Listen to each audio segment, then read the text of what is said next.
Then 17 through 23, the women, prophets. Then talk to the women. Prophesy against them. Verse 8. Say, woe to the women that sew pillows on all elbows. What on earth, huh? Now, the word pillows in modern versions are rendered variously. The usual one now is magic bands. Magic bands. That's a piece of cloth, you say, hanging from their elbows. You know, you've seen the pictures of these ladies that go through that rigmarole. You know, they've got these flowing dresses that gives it that spectral touch. You know, and everything is flowing and move and gives you the picture of indefiniteness, ghostliness. You see, and these magic bands are all over them. They've got magic claws to keep off evil and the like. You see. And on all elbows, that means all the joints, you know. They come in there, see them fluttering into their tent, you know, or into their house with all these things hanging from them, you see. And they've really got that haxy, spooky look about them. Well, what are they doing? Woe to them that sew these magic bands on their joints and their elbows and their wrists and everywhere. And they make kerchiefs for the head of persons of every stature to hunt souls. Now, they're making kerchiefs. These are magic cloths. We don't hear too much about magic cloths today or anything, do we, that ward off evil or illness or anything like that. That kind of thing is gone with the Dark Ages, you know, and the old days of Israel. People today don't make magic cloths or anything, do they? Sure. All right. Well, they're making these things, and what's the result? They con people. They're hunting people. Now, the result is often stated as though it was a purpose. These people who are going through this ritual are not, as it were, deliberately hunting to destroy everybody. No, they're conning people. And the result is that they're dying. And they might as well have been deliberately hunting them. Some they did deliberately hunt. Now, he'll mention those in a moment. But when they made these magic bands and these magic cloths and all that, they weren't doing that deliberately to hunt the souls of people. You understand? But that's how it turned out. It turned out that they were the killers of their own people, you see. Some of them they deliberately went after and killed, but the bulk they didn't. They just conned them. They themselves may well have been self-conned or just deliberate con merchants. A lot of people today make these pieces of garments, you know. I suppose there's some of them who were sincere. I suspect many of them would be insincere. But the sincere ones are not intending to hurt anybody, but they're doing it just the same. Will you hunt the souls of my people and save souls alive for yourselves? This magic garment will keep you alive and do things good for you so that she will get the credit. You profaned me, 19, among my people for handfuls of barley and for pieces of bread. Here are their wages. Here are the wages. And what did they sink the Lord for? For a crust of bread and some barley. Can you imagine? At least Judas got 30 pieces of silver. Joseph's brothers got 20. What do they get? A handful of barley and a crust of bread. Now, there are those who believe that the barley and the bread is part of the ritual, some magic ritual. Maybe that's the case. Doesn't look that way. You profaned me among my people for handfuls of barley and pieces of bread to slay the souls that shouldn't die and to save the souls alive that shouldn't live. They spoke well of evil, and of the good people they spoke against them. There was a fellow called, I can't remember his name, I was going to tell it to you. In the book of Jeremiah, a man speaks against Jerusalem. They try to kill him and he flees to Egypt. Egypt delivers him up. And the false prophets speak against the man, and he's stoned to death in the book of Jeremiah. A number of these false prophets and prophetesses so work and so speak as to bring about the death of the righteous. And the ones who are dying because of their word are the ones who ought to be alive. And the ones whose work they're okaying, the ones whose words they're putting the divine stamp of approval on, those guys ought to be killed. And the false prophetesses are speaking so as to keep them alive. He says, I'm against your magic bands, verse 20. I'm against your pillars, wherewith you hunt the souls to make them fly. I'll tear them from your arms. I'll let the souls go, even the souls that you hunt, to make them fly. Your kerchiefs also I'll tear. I'll deliver my people out of your hand. And there'll be no more in your hand to be hunted. And you'll know that I'm Jehovah. He said, I'm going to expose you. Because with lies you've grieved the heart of the righteous, whom I have not grieved. And here's what's bad news. You strengthen the hands of the wicked, but he should not return from his wicked way and be saved alive. A false prophet, in prophesying ungodliness, encourages a man in ungodliness when he might have turned He said, I'm going to deliver my people, 23. That takes you through chapter 13. There's a central thrust in chapter 14, and that's from 12 through the end of it. Here in the early part of the chapter, he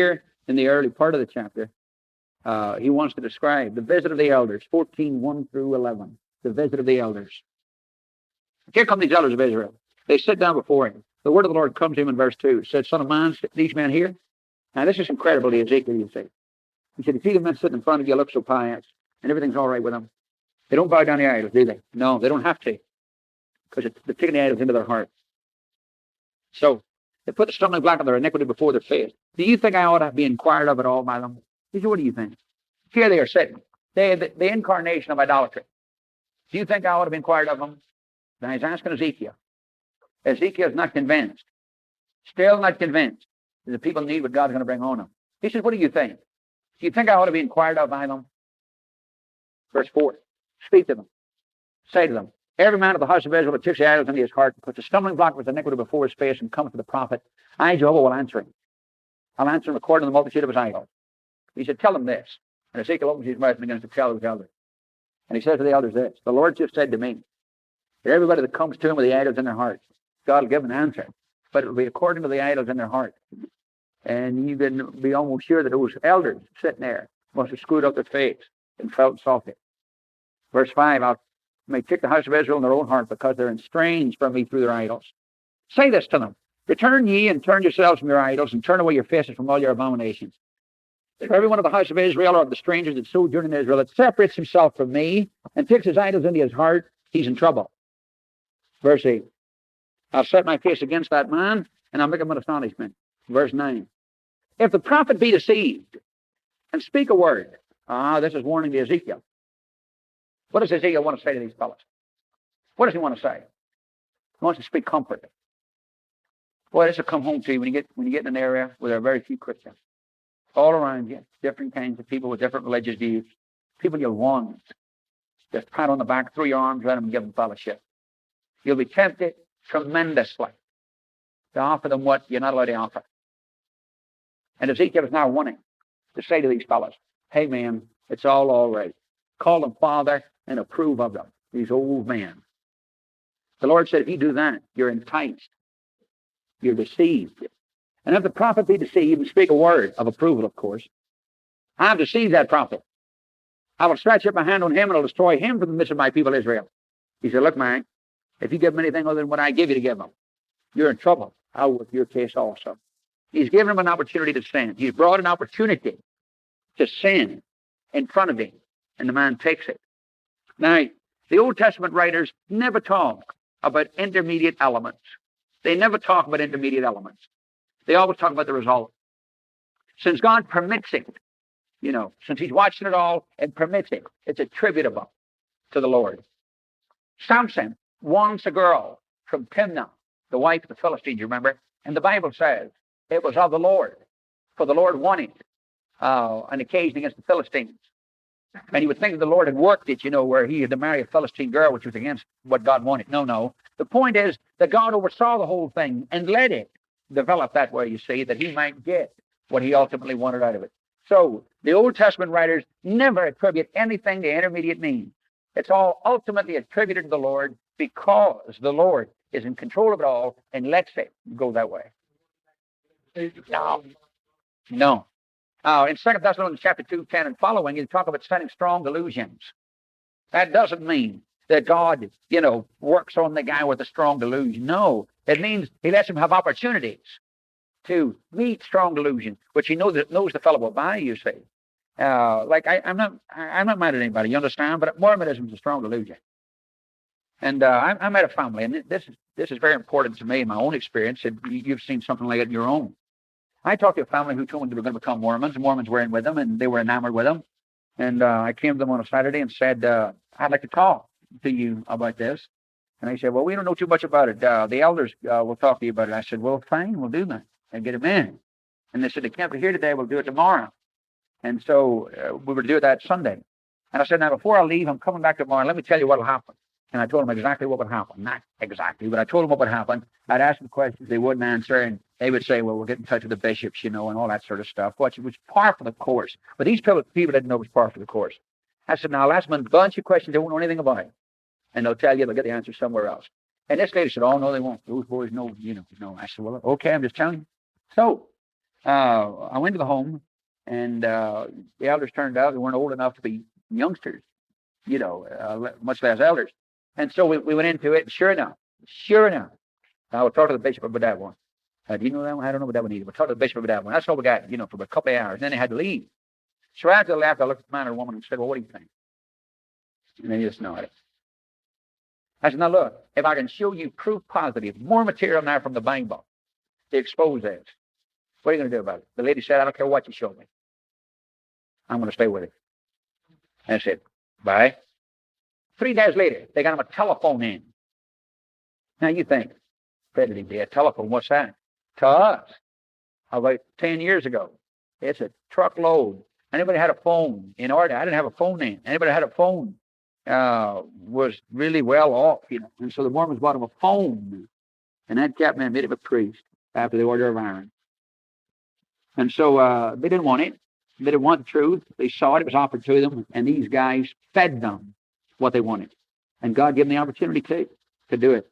So he deceives him by permitting him the circumstances, letting it all come to pass where the fellow could choose that way. And he does what he does. So, but bear this in mind, there's one point then. In the Old Testament, the writers never speak of intermediate elements. They always attribute the thing to the Lord, because ultimately, he could have stopped it if he had wanted, and he didn't. So they attributed it all to the Lord. Okay, verse 9, he said, I'm going to destroy the prophet. Now, Ezekiel's being told in no uncertain fashion. Mike, you pay attention here. Verse 10. The people are going to bear their iniquity. The iniquity of the prophet shall be even as the iniquity of him that seeks unto him. Ooh, what's he telling me? You pay attention to me. If you go their way, you're every bit as bad as they are. 11. The house of Israel may go astray no more. I'm going to hold them all guilty. All right, 12 to the end then. 12 to the end is one central thrust. What's his point in 12 to the end? Here it is. He wants to convince Ezekiel that he's doing only what he must. He wants to convince Ezekiel that he is going to do only what he must. And how will he do it? Here's what he'd say. Ezekiel, if you see a famine coming on the land from me, what do you know? The people have become extremely wicked. You had to bring it on them. Well, what if I brought a sword on the land? An army attacking and invading. What do you know? The people must have been ungodly. You wouldn't have done it. And then what if I brought pestilence on them? And then the fourth one is wild beasts. What if I did each one of those? He said, well, it means the people must have been really bad. He said, well, what when I brought the famine? What if Noah, Daniel, and Job, thank you. Noah, Daniel, and Job, what if they were in the country when I brought the famine? What would you know? Ezekiel would know that there's still not enough righteousness, even though those three tremendous men were there.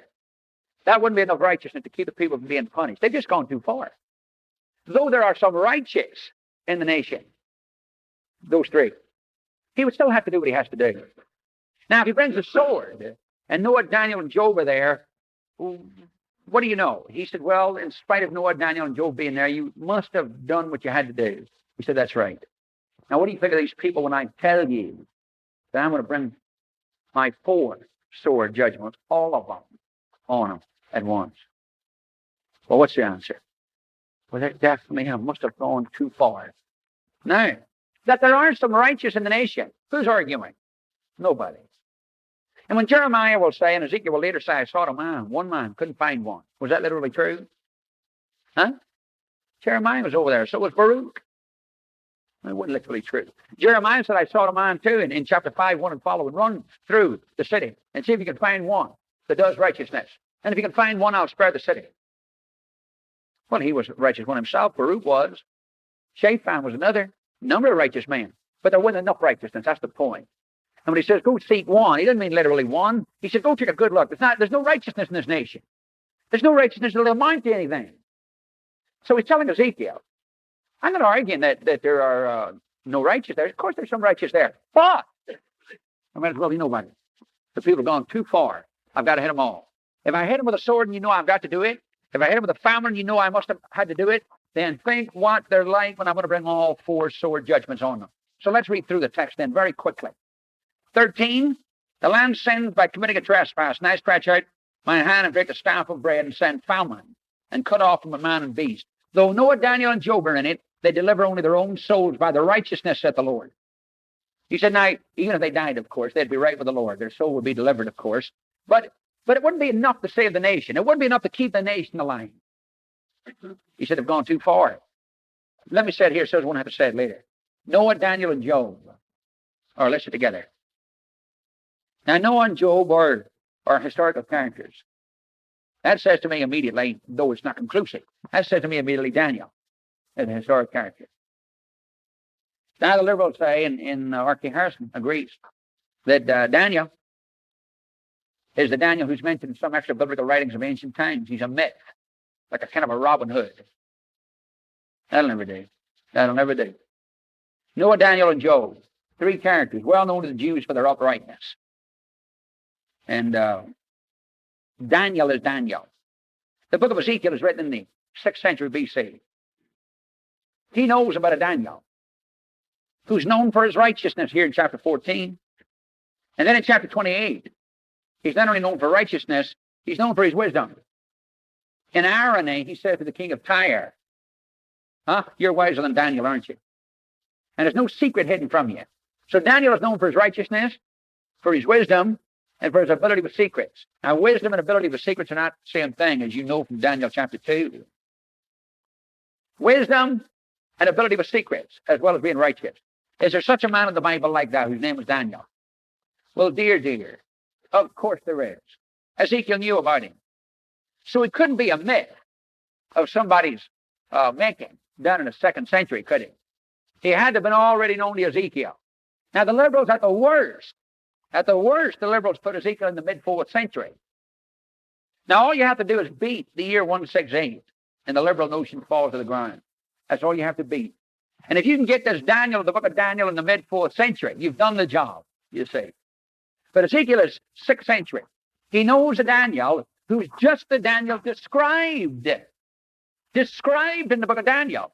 A righteous man, a wise man, and a man who knows secrets.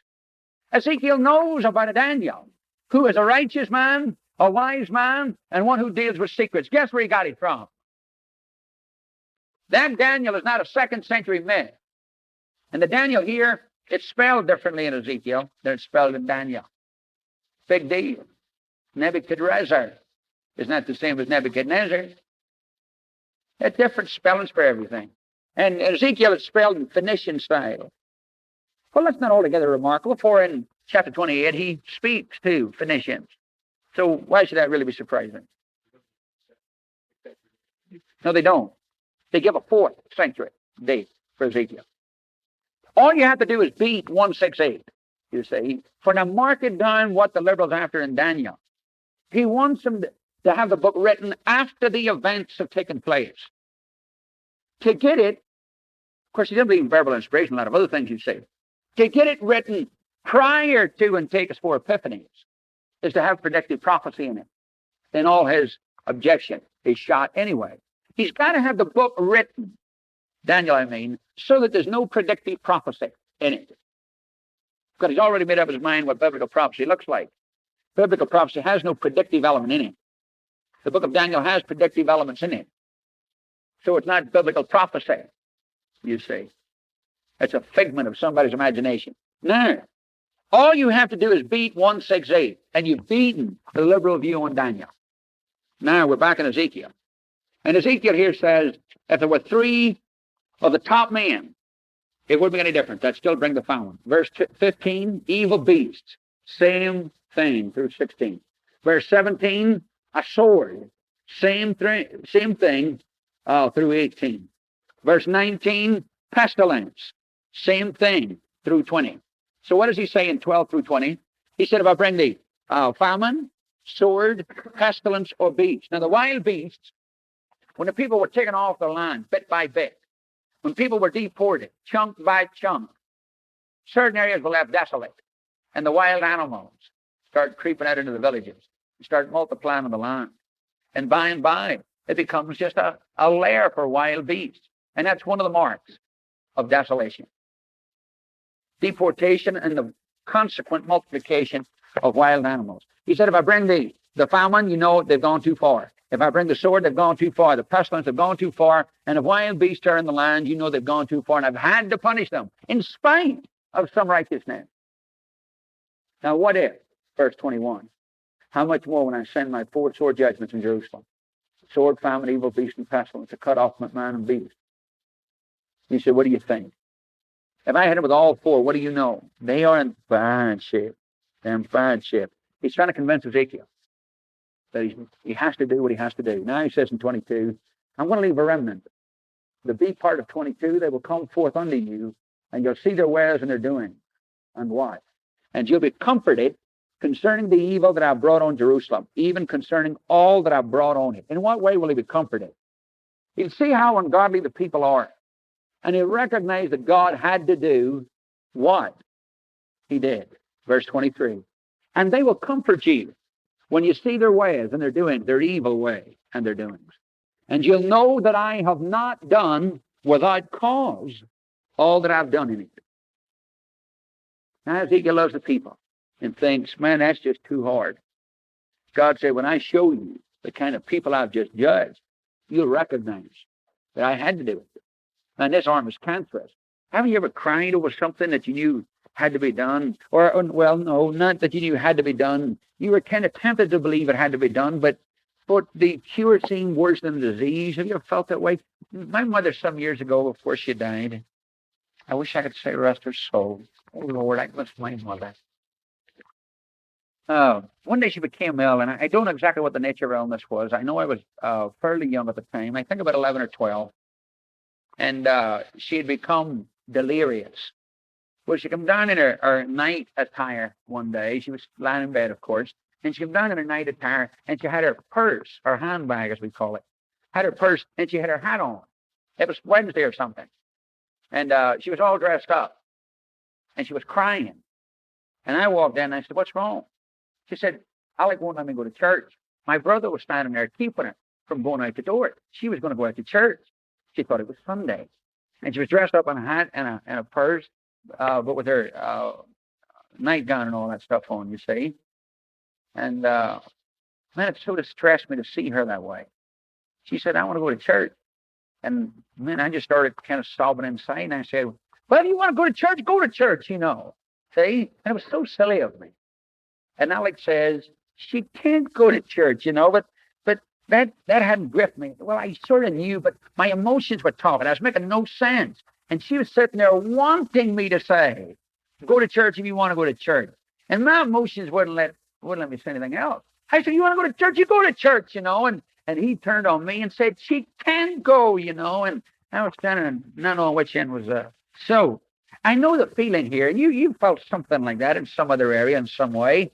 This man, well, he knows the Lord can't be wrong, that's for sure. But just the same, his heart, his emotions are doing all the talking.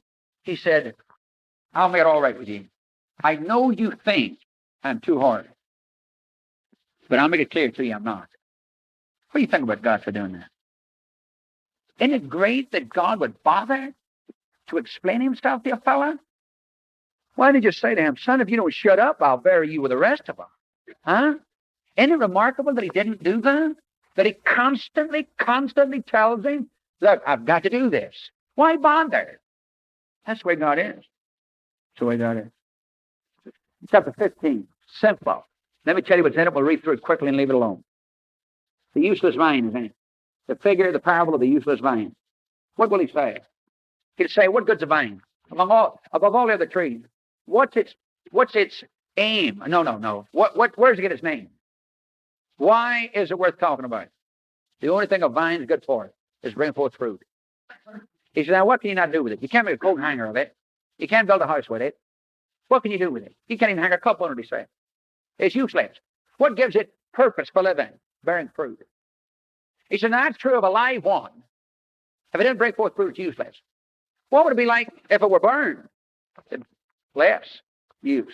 He said, well, that's what you're like. That's what you're like. And watch how he says it. Really straightforward. Son of man, verse 2, what's the vine tree more than any tree? The vine branch among the trees of the forest. Shall wood be taken of it to make any work? No. Will man make a pen of it to hang any vessel on it? No. It's cast in the fire for fuel. Yeah, they burn it usually. The fire is devoured for. Behold, it's cast into the fire for fuel. The fire is devoured both the ends of it, and the midst of it burned. What's he saying? All together burned. Yes, that's exactly right. He said, is it any good for any work? Was it all burned up? No. Behold, when it was whole, it wasn't any good for work. How much less when it's burned? Verse 6. As the vine tree among the trees of the forest, which I have given to the fire for fuel, so will I give the inhabitants of Jerusalem. I've set my face against them. They shall go forth from the fire, but the fire will devour them. My footnote says they have gone forth from the fire. That's the only thing that makes sense to me. They've already come through 605. They've had a 597 deportation. Maybe a number of them are saying, well, we've survived the other two. Everything's all right. We're through. We're over the hump. We're in the home stretch. He said, no, you come out of the fire, but the fire's going to destroy you. So you got one more to go. 5, 8, 6. He said, you've come out of the fire, but fire will devour you. He said, you have escaped. Some of you guys are still left. Nebuchadnezzar didn't take you in 605, didn't take you in 597.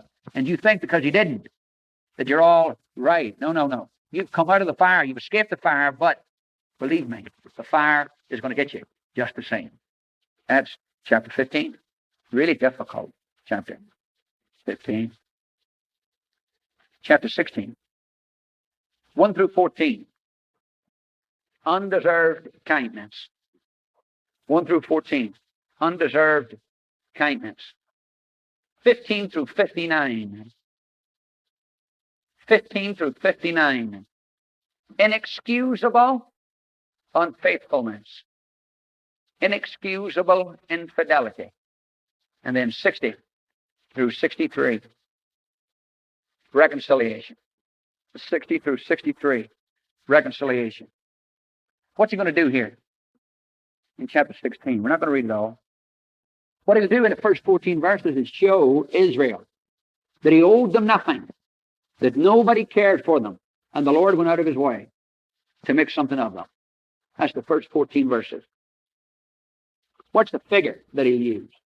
He'll say, I found you a baby lying in a ditch with the birth blood still all over you. Nobody saw that you swallowed you. You were left to die. I found you like that, and I took you home, took care of you, and finally married you. 1 through 14. Undeserved kindness. Here we go. Verse 3. Your birth and your nativity is of the land of the Canaanites. The Amorite was your father, your mother was a Hittite. Did he mean that historically and literally? Why does he call them Amorites and Hittites? It's the way they acted. Their conduct said their pedigree was a lie. Their conduct said their pedigree was a lie. Because they weren't Canaanites and Amorites historically. If you check them lineally, they weren't this, you think. Notice down in verse 45b.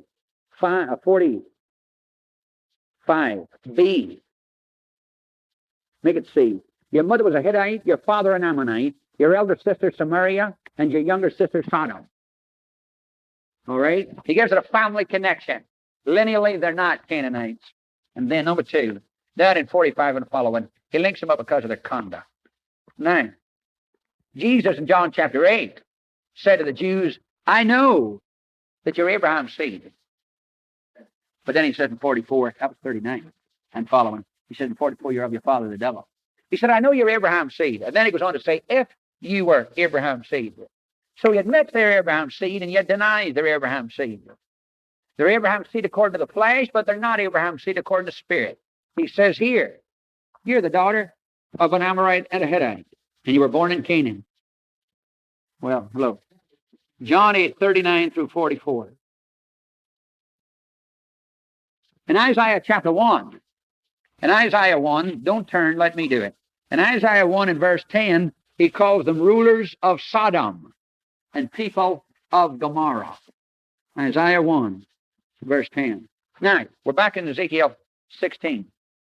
He said, your origin was nothing. Your conduct is lousy. When I found you, verse 4, your navel wasn't cut. The placenta was still attached. You weren't washed in water to cleanse you. You weren't salted at all. Salt had this antiseptic action.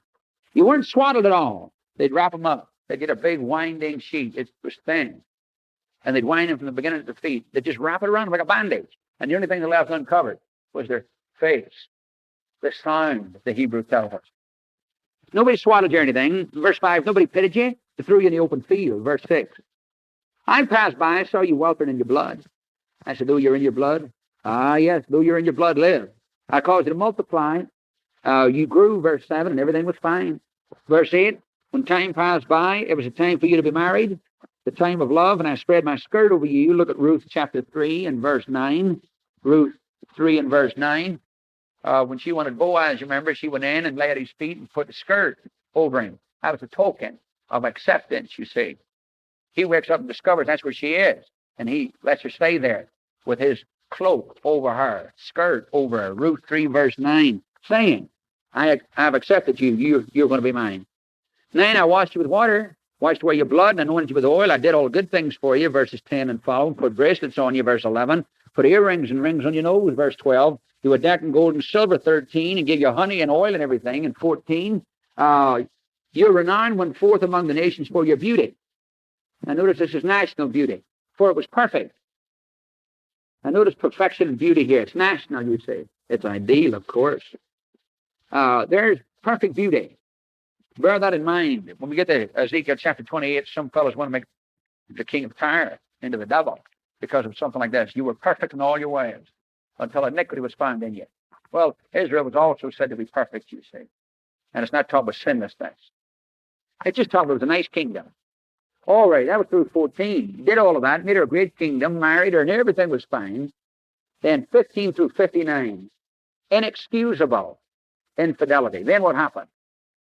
Then you played the harlot, 15. Now look, I'd read you all these verses. Only I'd be reading something that you know it says. It's general talk. So when I skip it, I feel guilty about skipping. But I'm not skipping anything that you love. I'm not skipping anything that you need to read, okay? So 15, all the way through 59, he describes her ungodliness. I want to read just verses here and there, okay? Verse 26, you committed fornication with the Egyptians. Then 27b, even the Philistines hated you. They were ashamed of your lewd ways. Now the Egyptians, they were idolatrous also, last of 27. But they took a look at Israel and thought, dear, nobody's as bad as she is. Even the Philistines, who were noted for their idolatry and ungodliness, thought Israel was worse than she was. She was ashamed of her. There are hookers and hookers, aren't there? And some hookers are ashamed of the others because of the way they get on. 28, they played the harlot with the Assyrian. 29, you did the same thing with the Chaldean, but you weren't satisfied. What is this whoredom here? There's nothing physical about it. He's not talking about physical fornication. Though at times, entering into alliances with a foreign nation involved physical immorality. What is he talking about? He's not talking simply about idolatry. Though harlotry, spiritual harlotry, involved very often the bowing down to idols. What is spiritual harlotry? Sometimes falling down to idols is involved in spiritual harlotry, but that's not what it is at the bottom. What is spiritual harlotry at the bottom? It's not the bowing to an idol, though that is often involved. It's not committing literal fornication, though that is sometimes involved. Here's what it is.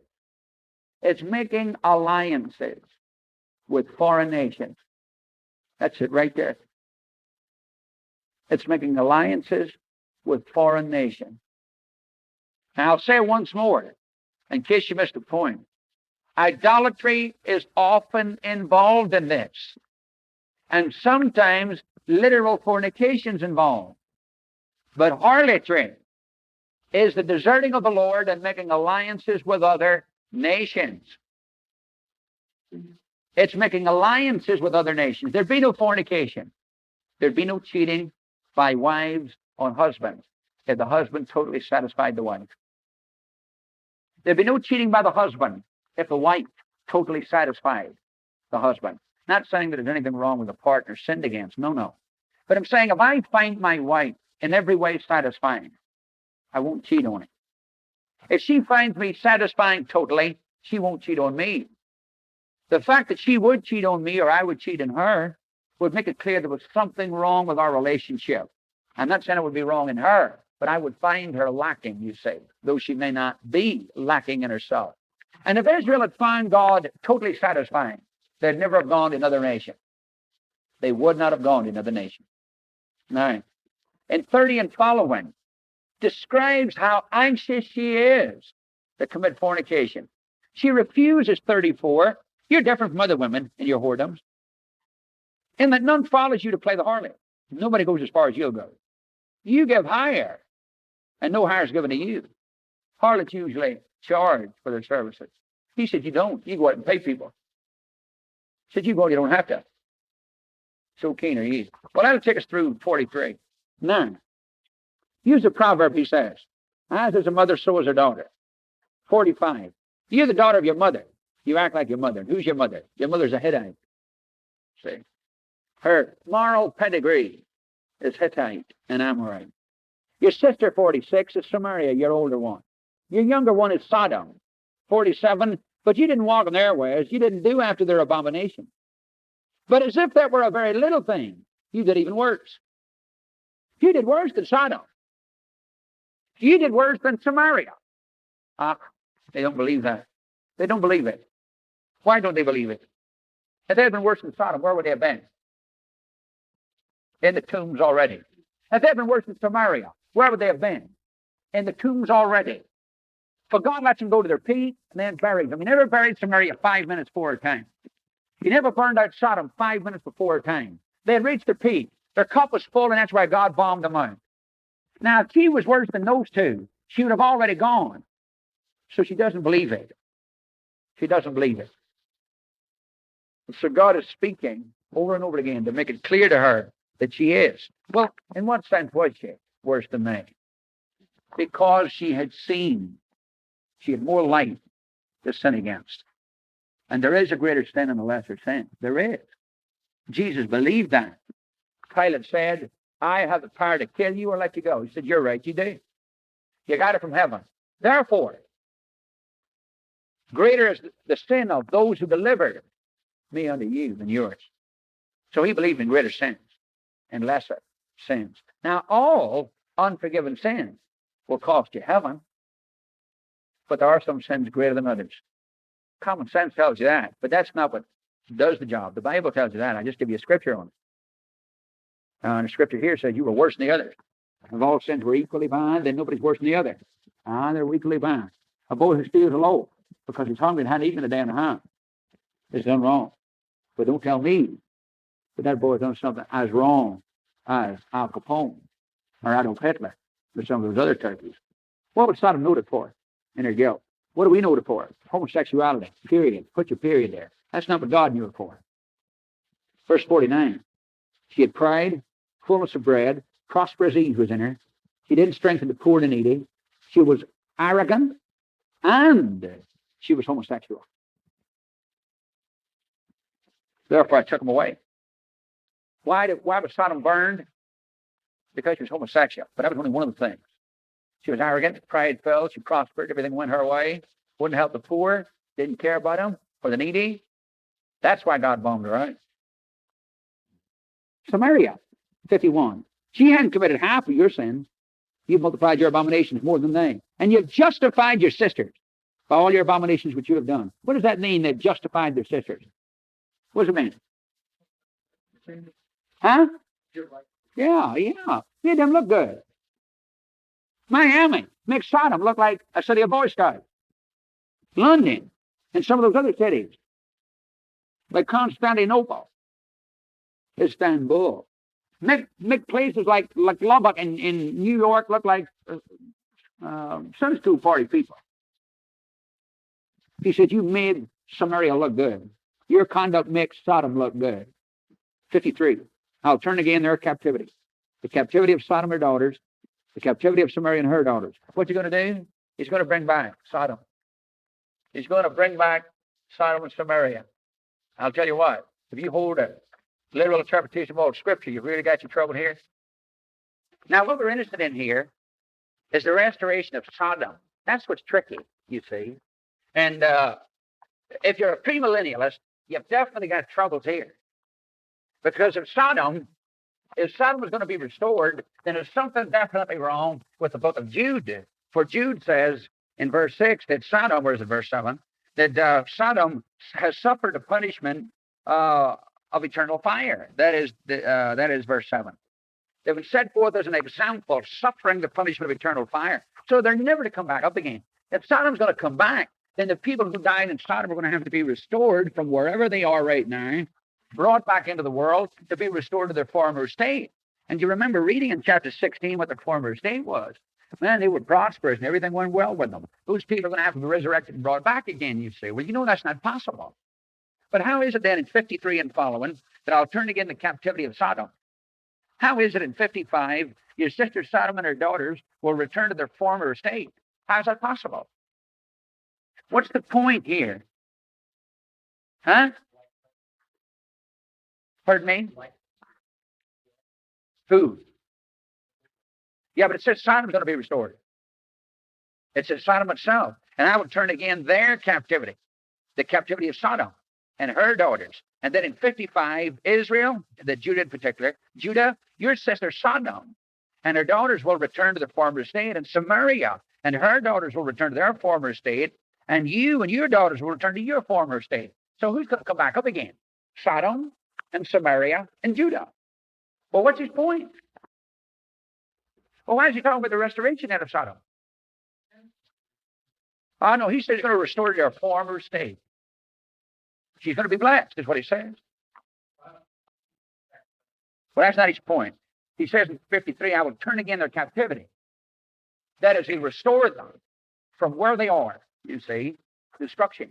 Back. That expression, I will turn again their captivity, is what God uses throughout the Old Testament to restore them from their tribulation and trial. And he's going to give them back their former state. This is what he says. Now, it's got to be figurative. Jude requires that. You can't bring people up from the dead again. That's clear. Millennials understand that. And so Blackwood, being a millennial, what does he do with the passage? He simply says, well, God's very merciful. And he goes on, never says a word, you see. But what is his point here? Well, huh? Less than Jerusalem. All right, there's the beginning of it. Look, well, what has he been doing all along? He's been telling them, you are more wicked than Sodom. You are more wicked than Sodom. But what's he going to end up telling them? I am going to bless you. Huh? To somebody, he's going to bless us. If we had been as wicked as Sodom, he couldn't bless us, you see, without blessing Sodom. You know how the preachers today talk about if God doesn't judge Miami, he'll have to apologize to Sodom? Well, there's the very point. He wants to bless Israel. He wants to bless Judah in particular. He wants to bless Judah. But he can't bless Judah and not bless the other ones, for that would make it clear that all he's been saying about Judah wasn't true. They would have said, yeah, he can talk all he wants about how bad we are, but when it comes down to the wire, who does he bring back up again? Us. Brings us up again. And consequently then, we couldn't be as bad as Sodom, you see. They would have been underestimating their sin rather than justly estimating the righteousness and mercy of God. So what does he do in order to offer them mercy but still maintain that they're more wicked than Sodom? He has to bring Sodom up as well. He has to bring in the figure. He has to bring Sodom up as well. He's been making Sodom her sister all along to show her her utter ungodliness. He says, you like your sister Sodom, you like your sister Samaria. You're just like them. You're all daughters of one father and mother. You're just all like one another. Yes, but for all that talk, Judea says, he's still going to offer us mercy. So that minimizes their guilt, you see. God has been saying all along, your conduct makes your sisters look good. Well, if Judah's conduct makes her sisters look good, then to bring Judah back up requires that you bring Sodom back up. So in order to do two things at one time, in order to insist that she is as wicked as Sodom.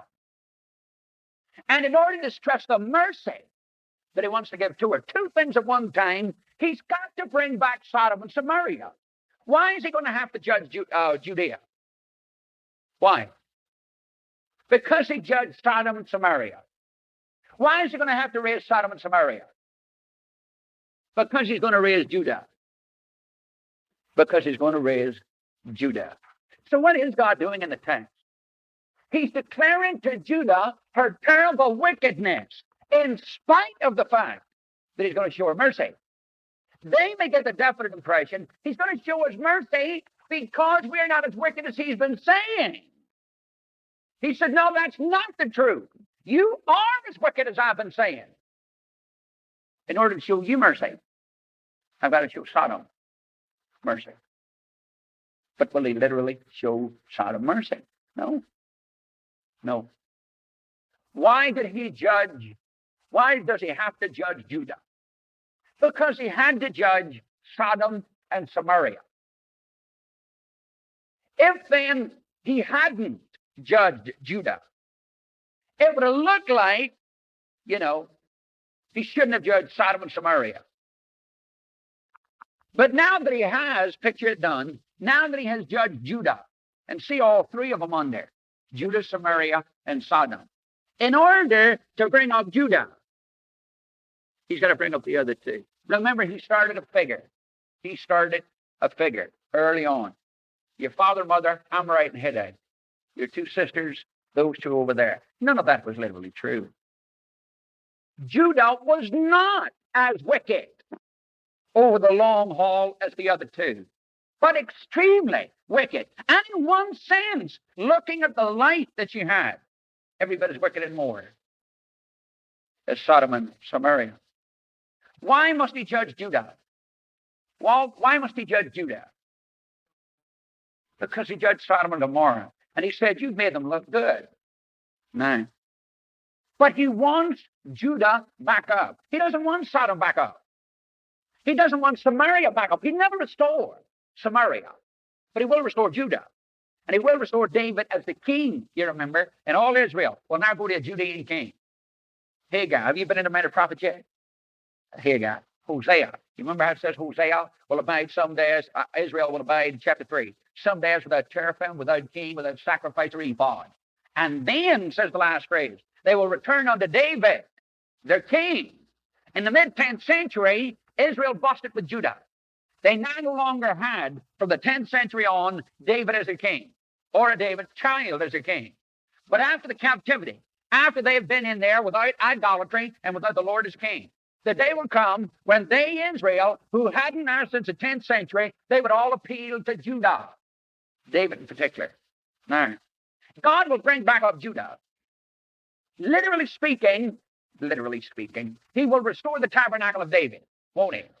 Won't he restore the tabernacle of David? What's the tabernacle of David? Well, it's in Jesus' done. What's the tabernacle of David? No, it couldn't be the church.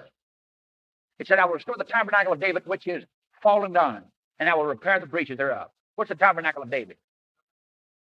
Not the covenant. What? No. The tabernacle of David is the house of David. The tabernacle of David is the family of David. And in Jesus Christ, the royal house, which had fallen down, there was no Judean ruler. There was no Davidic child on the throne between Zedekiah and Jesus. And the tabernacle of David, which had fallen down, was raised up in Jesus Christ. Now, the authority was restored to Judah. The scepter shall what? It'll return. It'll not depart from Judah until Shiloh comes. So Judah is going to have the right to rule up until the days of Jesus. There was nobody in Israel who ever had the right to rule once God made that covenant with David. What happened in the northern kingdom was punishment of the house of David. What happened in the days of Zedekiah in 586 was punishment on the house of David and Judah. Judah's coming back up again. Judah's coming back up again, but Samaria, the kingdom, won't. There'll be no independent two kingdoms. Ezekiel 37 will say that. There'll be no two independent kingdoms. Judah will come back. A child of David will rule in Judah, a Judean, will rule the whole ball game. So Samaria isn't coming back literally. There is no kingdom of Samaria going to be restored. There is no Sodomite kingdom going to be restored. But why does he say that he will raise up Sodom and Samaria? Because he started with a figure, you see. Ooh, this is so important. And it's hard to say. He started with a figure. He said, your mother and father, I'm right in the headache. Your sister's Sodom and Samaria. Why is he doing all that? To tell Judah, you're a bunch of ungodly wretches. Now, he's got the figure started. But what did he do? He raised the kingdom of Judah. He raised it again. But he won't raise Samaria. And he won't raise Sodom. Oh, says the Judean, for all his talk, we are not nearly as bad as they are. So in order to stress, yes, you are as bad as I'm saying you are. What has he got to do? Raise Samaria and Sodom. That's the figure. He begins with the figure saying your two sisters are Samaria and Sodom. He continues the figure by saying, I'm going to raise your two sisters. Why must he judge Judah? Because he has judged Sodom and Samaria. Why must he raise Sodom and Samaria? Because he's going to raise Judah. All right. Now, I haven't said all that. There is another view. It's easier stated, but it's not right. Anyway, you may think it's right. Let me give it to you. The other view is that Sodom and Samaria talk about Gentile salvation. Just that simple. There's a day coming when I will bless Judah, but I'll also bless Gentiles. And the Gentiles come under the heading of Sodom. So God's going to extend salvation to Sodom. That's a very popular view. Sure doesn't look right. So let me give it to you once more. I'll illustrate it with a passage of Scripture. Then if you want to discuss it further, we'll do it. If you don't, we'll just run on with it. Here's how the figure starts. He says, you've got two sisters. One Sodom and one Samaria. Why does he do that? To tell them, you're an ungodly, scandalous kingdom. You're every bit as bad as your sister. Your sisters. Every bit. You've made your sisters look good. Therefore, if I don't judge you, it'll look like I was partial in an ungodly way. It would look like I was partial. I've got to judge you because I've judged your two sisters. And your conduct makes them look good. If God lets Miami away with what Miami's doing, he'll have to apologize to Sodom. So the preachers constantly say. Well, this is where they get it from, you see. God will have to waste America if she keeps on the way she's going. How do you know? Because the same principles that were being violated caused the judgment of Sodom. And God is not partial in an evil way. So if he judged Sodom, he'll judge America. If he judges Sodom, he must judge Judah. So what is Judah being told? You are supremely wicked. I've got to give it to you. All right. But he wants to show Judah mercy. He will restore the kingdom to Israel and a child of Judah. Jesus Christ, Hebrews chapter 7, 11 and following. Now, what does he say?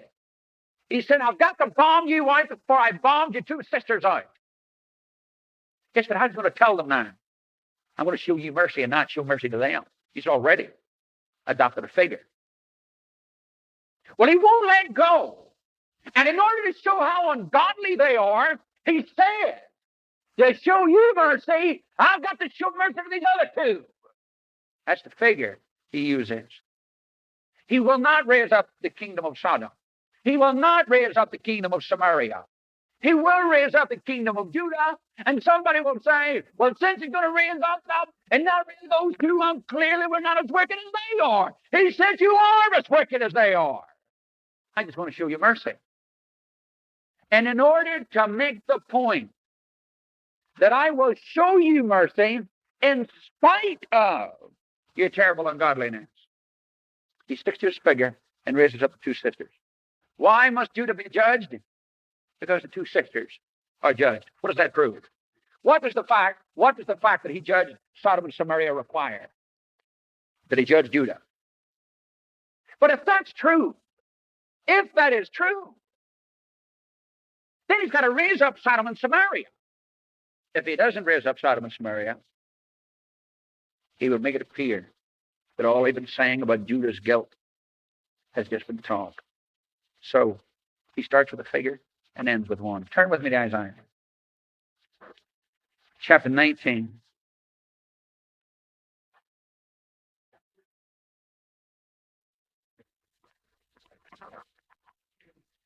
Have you looked at Isaiah 19? All right. In 19:16, what's he going to show here? What's he going to show? He's going to show in 19 and following the judgment on Egypt. He's going to show how the enemy of Israel, both of them, not just Egypt, but Assyria, as it turns out, but he's specifically interested in Egypt here. He's going to show how that the enemy of Israel is finally convinced and become a believer. He's going to so work with Egypt and so work with Assyria that they will be convinced that Jehovah is indeed Jehovah. Now, how did that happen? How did that happen? Warfare. Again and again. He put down Assyria, 612. Cyaxares and Nabopolassar. He put down Egypt, beat their brains in with a number of different people. Nebuchadnezzar and others. Then Cyrus and his boy, Cambyses, and Darius one Hystaspas, and others. Anyway, he does about warfare, but notice how he describes it here. 16, and that day, I'm just jumping in. You can start anywhere you like. 16, the Egyptians will be like women, will tremble. 17, the land of Judah will become a terror unto Egypt. Everyone to whom mention is made thereof will be afraid, because of the purpose of Jehovah of hosts, which he purposes against Egypt. They'll all, every time they hear Judah, they think Jehovah. And every time they think Judah and Jehovah, they go scared because of what the Lord has in mind for Egypt. 18. And that day will be 5 cities in the land of Egypt that will speak the language of Canaan. And they'll swear to Jehovah of hosts. That's Hebrew. They're going to speak Hebrew. And they'll swear to Jehovah of hosts, and one shall be called the city of destruction. What's going to happen here? Egypt is going to speak Hebrew. And they're going to take Jehovah on as their God. They're going to become converts. Oh, dear. In that day, verse 19, there'll be an altar to Jehovah in the midst of the land of Egypt, and a pillar at the border thereof to Jehovah. And it'll be a sign for witness unto Jehovah of hosts in the land of Egypt. They'll cry unto Jehovah because of oppressors, and he'll send them a savior and a defender, and he'll deliver them. But what does it sound like to you? It sounds like Egypt has become the people of the Lord. 21, Jehovah will be known to Egypt. The Egyptians will know Jehovah in that day. Yea, they'll worship a sacrifice and oblation. They'll vow a vow to Jehovah and they'll perform it. Jehovah will smite Egypt, smiting and healing. They'll return unto Jehovah and he'll be entreated of them and will heal them. Man, that's exactly what he said of Israel. Exactly. In that day there'll be a highway of Egypt to Assyria. And the Assyrian will come into Egypt. And the Egyptian to Assyria. And the Egyptians will worship with the Assyrians.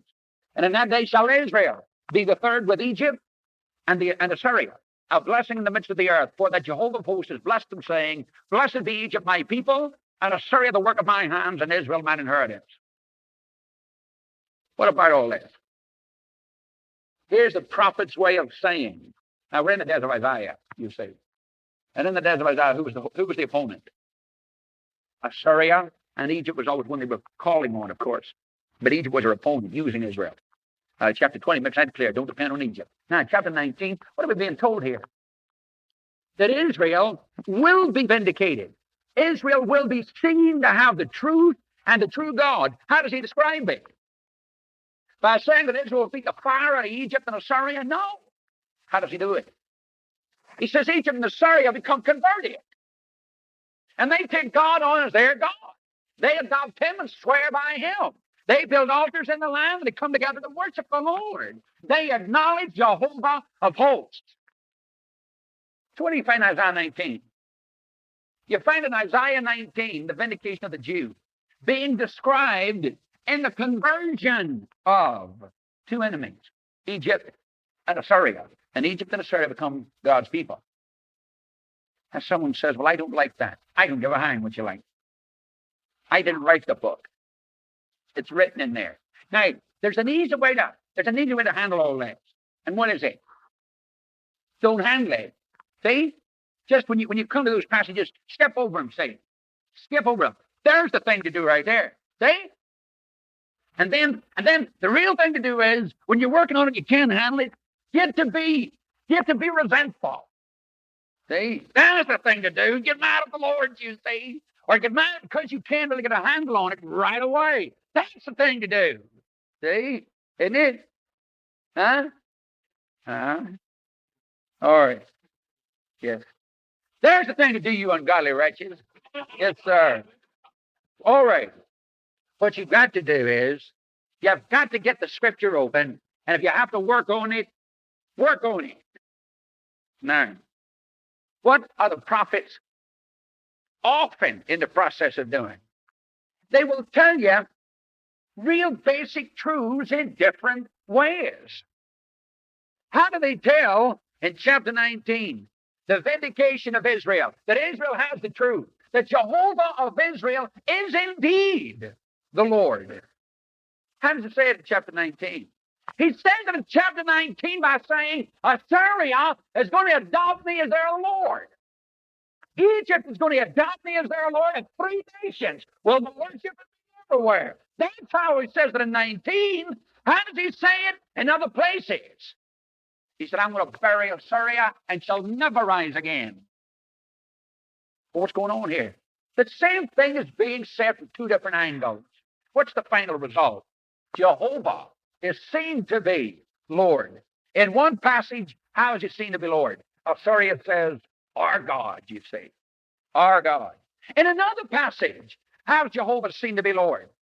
The smoldering ruins of Assyria. What's the result? The same. Jehovah either buries them or they're converted. Have you been in Zechariah? You remember how Zechariah said all the nations go up and they keep what? The Feast of what? Tabernacles. They go up there and they keep the Feast of Tabernacles. And those that won't do it, it won't rain on them. So how does Zechariah describe Jehovah and his people being vindicated in the eyes of the nation? They all become converts.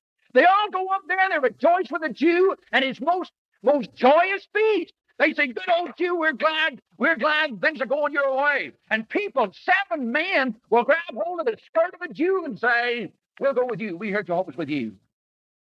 So the prophets never restrict themselves to one way of speaking. They regularly differ.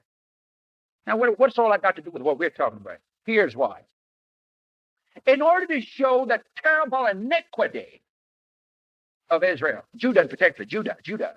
In order to show the terrible iniquity of Judah, he makes her the daughter of an Amorite and a Hittite. Makes her sister the Sodom and Gomorrah. Says, I've got to bomb you out, for I've bombed out your sisters. But he wants to show her mercy, don't you see? How's he going to do that without wrecking his whole figure now? He sticks to his figure. And he won't let her believe that she's any less wicked than he's been telling her.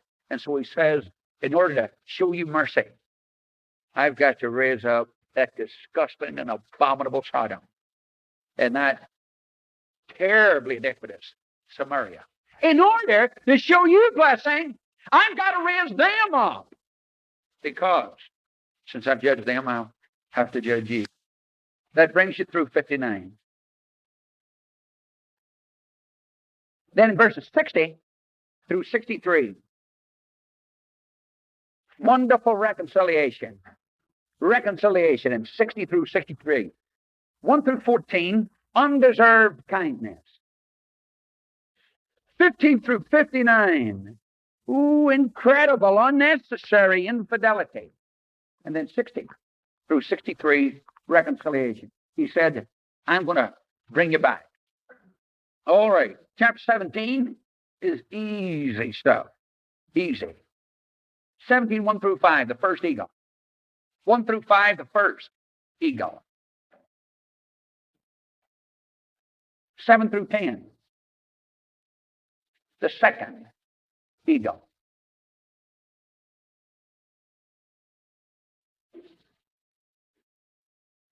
11 through 21. Explanation. 22 through 24, Messianic prophecy. Here we go. 1 through 5. What are we going to read here? Here's what you're going to read. A majestic looking eagle. It flies to Lebanon. Lebanon stands for Israel, Palestine. Flies to Lebanon. The cedars of Lebanon are the rulers of Israel. You know all of it, all right? What Babylon will do, this eagle, Babylon, it'll crop off the topmost twigs. It'll take away the royalty into the land of Babylon. It'll take one of them, one of the twigs, and make a covenant with him. Plant him in the ground. He's Zedekiah.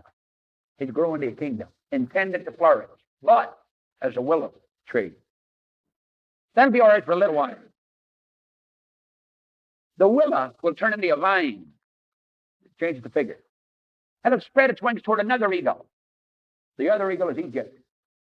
The other eagle is Egypt. And for that, the first eagle, Babylon, will destroy the willow and the vine. First eagle, Babylon.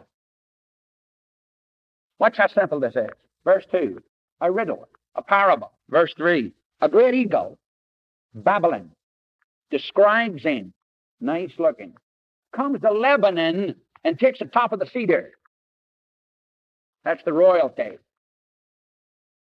Verse 4, crops off the topmost of the young twigs, carries it into the land of traffic, sets it in the city of merchants. That's the nobility. That's Jehoiakim, and the other princes, you see. Carries them into the land of traffic. That's Babylon. Verse 5, he takes to the seed of the land, Zedekiah, plants him in fruitful soil beside many waters, sets it as a willow tree, not an oak, not a cedar, but a willow tree. That's a bending over job. Why did he do that? He didn't want it to be a strong kingdom. Verse 6, it grew, became a spreading vine of low stature, whose branches turned toward him. That's Nebuchadnezzar. And the roots thereof were under him, depended on Nebuchadnezzar. It became a vine. Now the figure changes. And shot forth branches and shot forth sprigs. I suspect he changed it to vine because the vine crawls better. And Zedekiah was a crawler. Hello.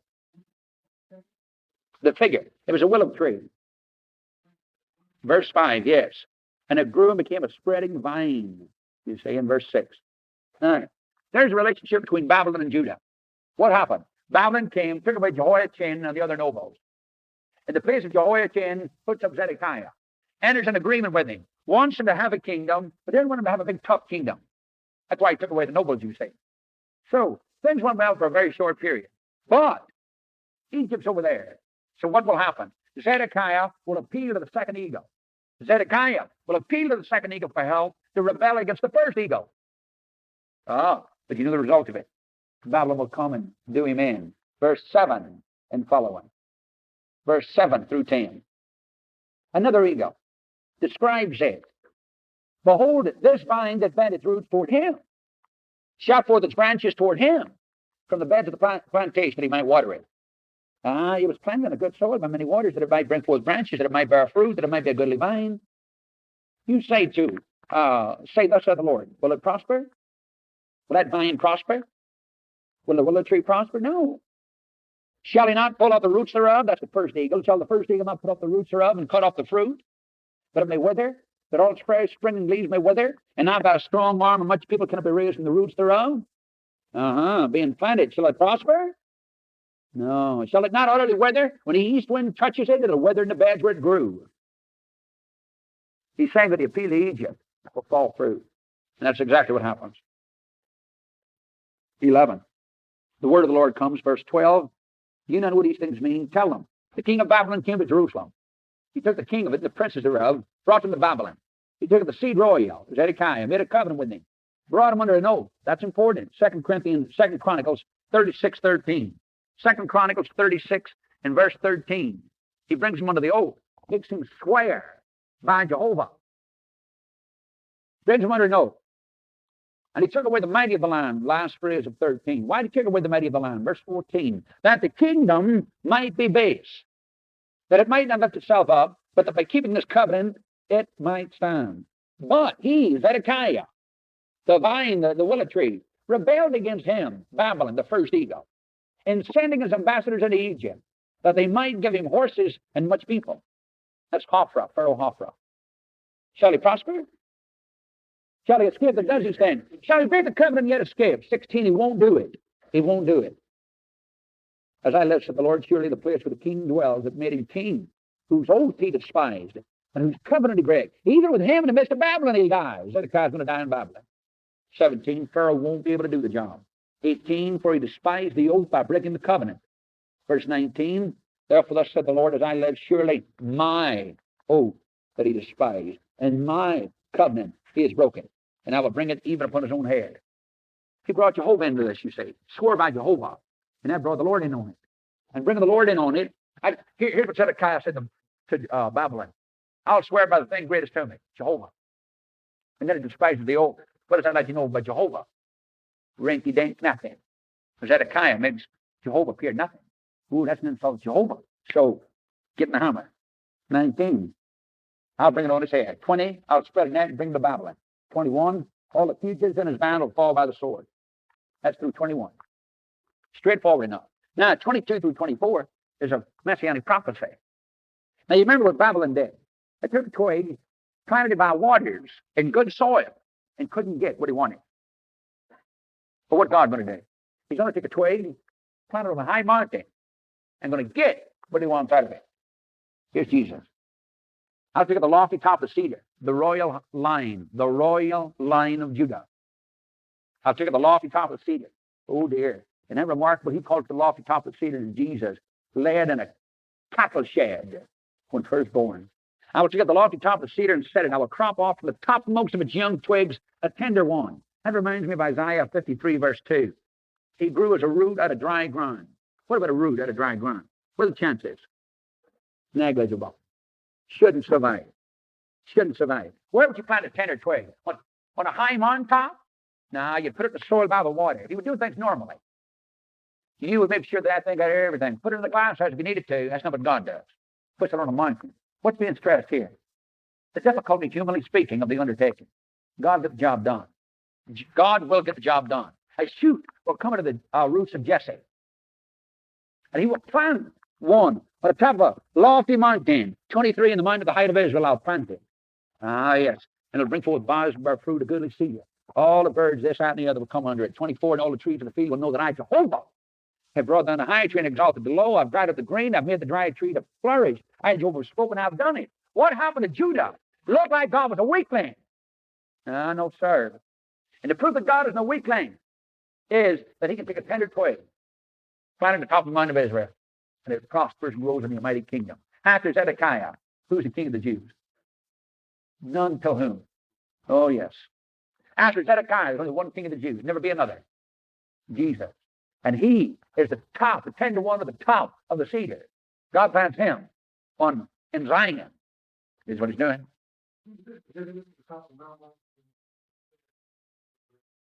I wouldn't have thought so. I do know that Zion, I don't know the right shape, but just let me do this, get the point across. There's Mount Zion. That's all Mount Zion. There's where the temple is built, right there. See? So they had the top of it. Now you remember how in the desert of Joshua, they took Jerusalem. Who had Jerusalem in the desert of Moses and Joshua? Huh? The Jebusites, that's right. So it was called Jerusalem, wasn't it? All right, so he took it. But what did he never take? He never took the citadel. And you remember who took down the desert of David? Yes, Joab. All right, so I think the significance is the highest part, the citadel, the most exalted part. That'll take us through verse 14, 24, chapter 17. What is chapter 17? It's got two eagles and the royal family. Two eagles in the royal family.